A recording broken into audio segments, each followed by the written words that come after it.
You've got the best gear, the magic lure everyone's talking about, and you're on the perfect spot.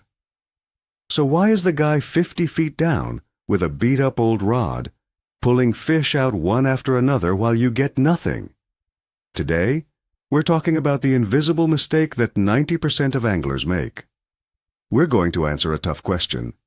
Does a fish know you're a beginner just by how your lure moves in the water? And the answer might not just surprise you, it might completely change the way you fish. I promise, by the end of this video, you'll understand why your lure might be spooking more fish than it attracts. Stick around, because we're about to expose the tells that scream novice to every bass and walleye in the lake. Do you think fish are that smart? Let me know in the comments right now. Let's set the stage here. We spend hundreds, sometimes thousands of dollars on rods, reels, line, and especially lures. We see a new crankbait in a flashy color and think, this is the one. This is the magic pill. But here's the hard truth. The most expensive lure in the world is useless if the connection between your hands and that bait is broken. The issue is that we've been taught to copy, not to understand. We see a professional on television do a fancy twitch, pause routine, and we try to mimic it exactly. But we miss the soul of the movement. It becomes mechanical, robotic, and predictable. We get so focused on copying the action that we forget the entire point of the exercise, to imitate life. And that small critical detail is where the fish separates the expert from the beginner. First, let's get inside the predator's brain. A bass isn't smart like a human. It doesn't sit there and think, that guy's retrieve is a bit amateurish. It operates on millions of years of evolved instinct.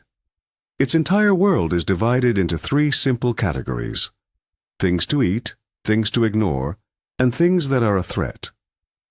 Anything that moves in an unnatural, mechanical, or repetitive way doesn't fit into the food category. It immediately raises a red flag. It signals danger, or at the very least, not right. The fish's survival depends on recognizing patterns, and a beginner's retrieve is often the most unnatural pattern of all. It's not a conscious thought for the fish. It's a deep-seated, instinctual nope. This brings us to what I call the uncanny valley of lures. You know how a robot that looks almost human but not quite is incredibly creepy? It's the same thing for fish. A lure that moves almost like a real bait fish but has one little unnatural jerk or a perfectly consistent speed is more alarming than a lure that looks completely fake. That subtle wrongness is a massive warning sign. The fish sees something that is 90% right, but the 10% that's wrong is what its entire brain focuses on. A beginner often gets the lure 90% of the way there, but that last 10%, the subtle nuances of a natural retrieve, is what makes all the difference. That's the part that spooks the fish and sends it swimming in the other direction. Let's break down the first and most common mistake, the metronome retrieve. This is when an angler casts out and reels in at one single, unchanging speed. It's a dead straight, unvarying pace from the moment it hits the water to the moment it's out. Think about it. What in nature moves like that? Absolutely nothing. A machine moves like that. A car drives like that. A real minnow or crawfish or worm never moves with perfect robotic consistency. The metronome retrieve is the easiest for a beginner to do because it requires no thought. You just turn the handle. But to a predator, that constant unwavering motion is the equivalent of a neon sign that says, "I am a fake. I am a trap." It's the furthest thing from a natural presentation. To understand why that's so bad, just picture a real baitfish in the water. Put yourself on the bank of a clear pond and just watch. Does a shiner swim in a perfectly straight line across the entire pond? Of course not. It darts left, then right. It stops to investigate something. It gets spooked by a shadow and shoots forward for 3 feet before pausing again, gills flaring. It speeds up, it slows down, its tail kicks erratically. Its movement is a story of survival, of looking for food while trying not to become food. That chaos, that unpredictability, is the definition of alive. When your lure can replicate even a small piece of that story, you are no longer just dragging plastic. You are speaking the language of a predator's next meal. So, how do we fix this? It starts with a concept called cadence. Cadence is simply the rhythm and timing of your retrieve. It's the unique dance you impart on the lure. Beginners usually have one cadence: fast, slow, or medium. That's it. A professional angler has dozens of cadences they can switch between on the fly.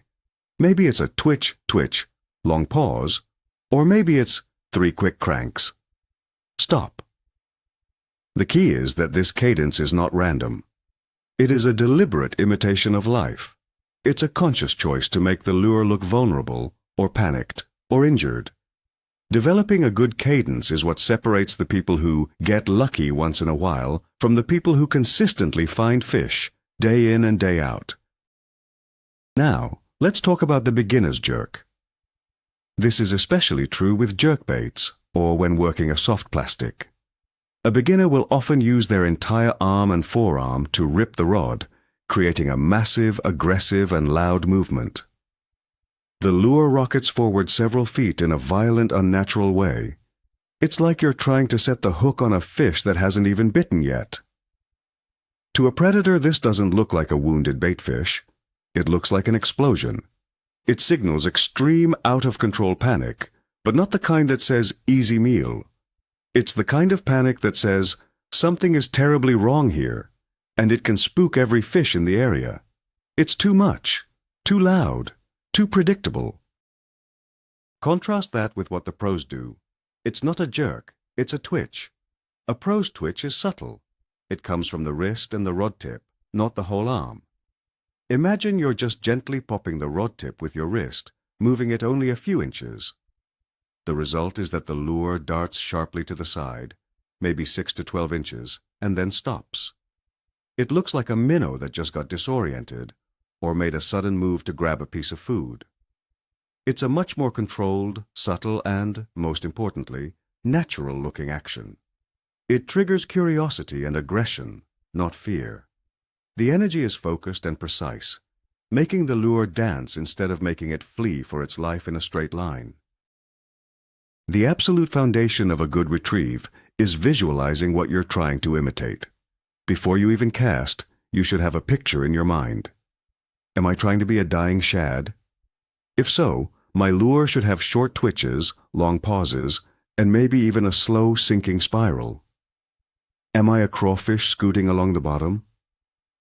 That means I need short drags, hops, and pauses where the lure sits perfectly still on the bottom. Am I a cruising perch, confidently swimming along? That calls for a more stable retrieve, but with occasional unpredictable darts to the side. If you are just fishing a crankbait, you're doing it wrong. You should be fishing a fleeing baitfish or fishing a bottom-bouncing crawfish using that crankbait as your puppet. This brings us to the most powerful tool in your arsenal, and the one beginners fear the most: the pause. New anglers hate the pause. It feels boring. It feels like you're not fishing. Your brain is screaming at you, "Reel! Do something! You can't catch a fish if you're not moving." But from the fish's perspective, the pause is everything. It's the moment of truth. A predator fish is an opportunist. It's looking for the easiest possible meal. The pause is the signal that the bait fish is injured, exhausted, or unaware. It's the ultimate moment of vulnerability. I would bet that over half of all strikes on jerkbaits and jigs happen when the lure is sitting perfectly still. The movement gets their attention, but the pause triggers the attack. So, the obvious question is, how long do you pause? And the frustrating answer is, there is no magic number. It completely depends on the conditions. In very cold water, when the fish's metabolism is slow, a pause might need to be 10, 15, or even 20 seconds long. It can feel like an eternity. In warmer water, with aggressive fish, a 2 or 3 second pause might be enough. The beginner's pause is almost always the same. A quick 1 second beat before they start twitching or reeling again. They're afraid to lose contact with the lure. An experienced angler isn't afraid to let that lure sit. They experiment. They'll try a 2 second pause, then a 5 second, then a 10 second, until they let the fish tell them what cadence they want that day. Here's another subtle mistake that gives you away: line awareness, or rather, the lack of it. A beginner's lure is a slave to the fishing line. When they twitch the rod to the left, the lure moves to the left. When they lift the rod up, the lure moves up. The lure is always moving directly away from the rod tip because the line is always tight. This creates a very robotic, puppet-on-a-string effect. There's no freedom, no glide, no unpredictability in the lure's movement. It is physically tethered to the angler's every motion, and that direct one-to-one connection is incredibly unnatural. Fish don't see the line, but they 100% see the effect a tight line has on the lure's action. The secret to fixing this is slack line. I remember watching an old-timer on a dock, fishing a simple tube jig. He would lift his rod tip to hop the jig off the bottom. But then, instead of keeping the line tight as it fell, he would immediately point his rod tip right back at the lure. This created a huge buoy of slack in his line. The result? The jig was now free. It wasn't being pulled by the line. It spiraled and glided down on its own, looking exactly like a dying bait fish. And that's when he would get bit. Every single time. On the fall.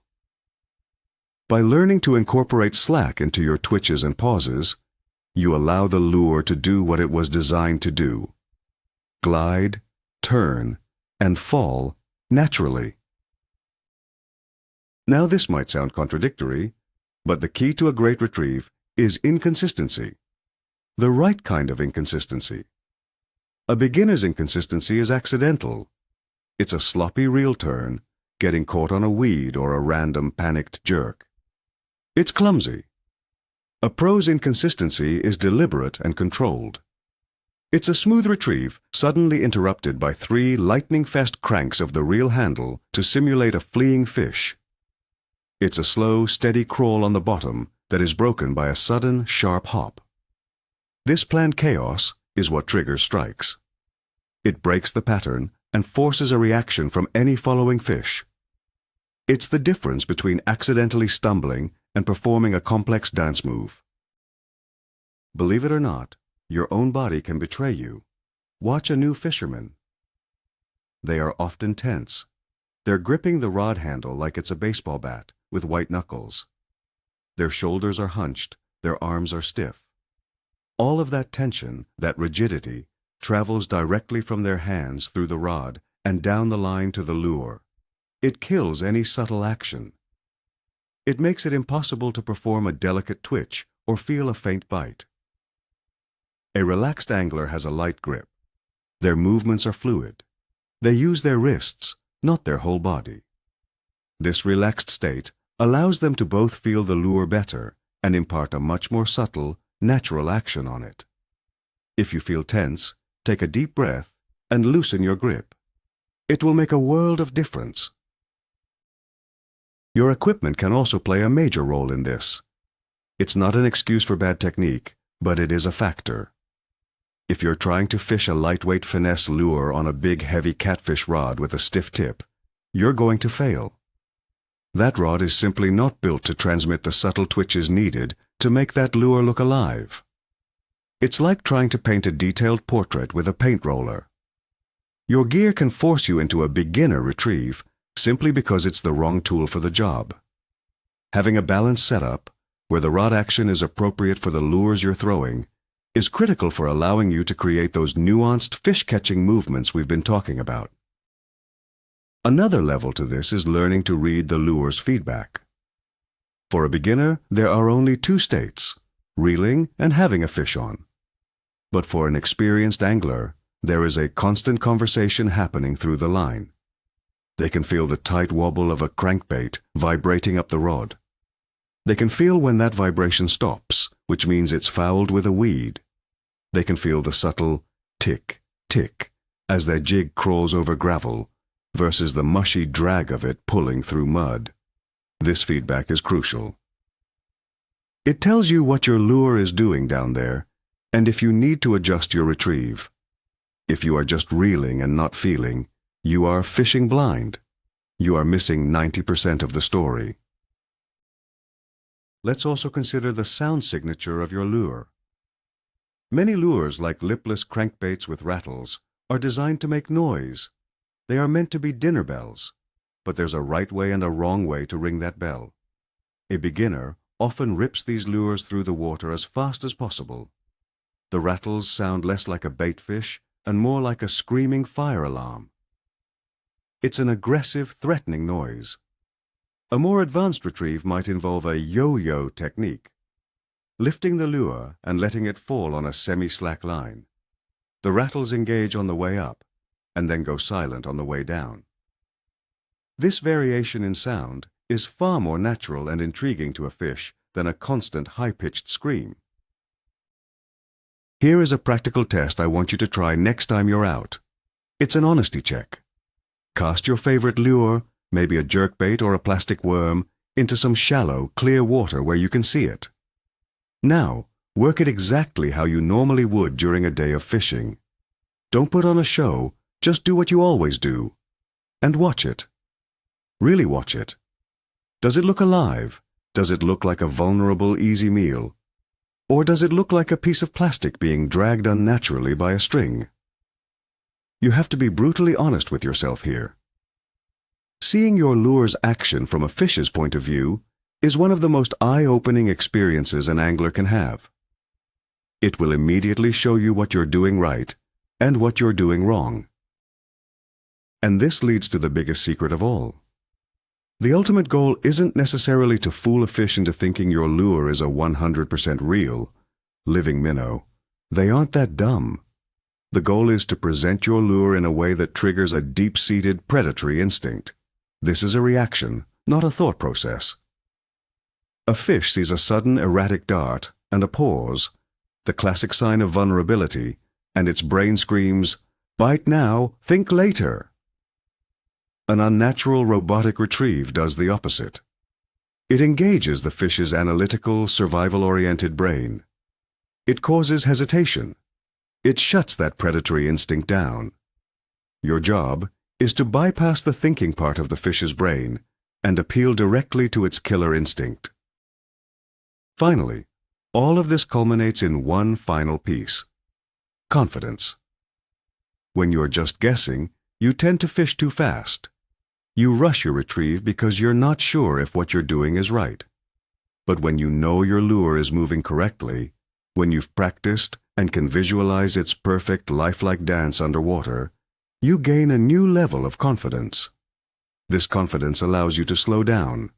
It allows you to make those painfully long pauses. You fish more deliberately and with more purpose. The fish can't sense your confidence directly, of course, but they absolutely sense the result of it.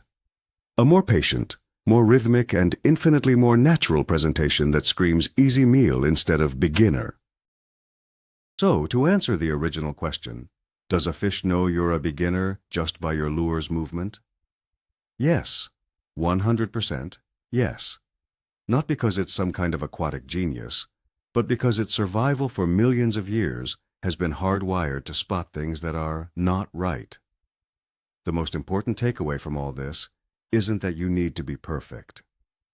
The big aha moment is that you need to stop acting like a fisherman and start thinking like a baitfish. Stop just reeling your lure. Start giving that lure a story, a personality. A story of a wounded, fleeing, or vulnerable creature. When you make that single mental shift, everything changes. You stop blaming the lure, the color, or the weather. You take control. You realize the most important piece of gear you own is the rhythm in your hands and the picture in your head. Thank you for sticking with me through that deep dive. If this changed how you think about your retrieve, do me a solid and hit that like button and subscribe for more content that goes beyond the basics. Now I want to hear from you. What's the one lure you have the most trouble making look alive in the water? Drop it in the comments below. Let's talk about it.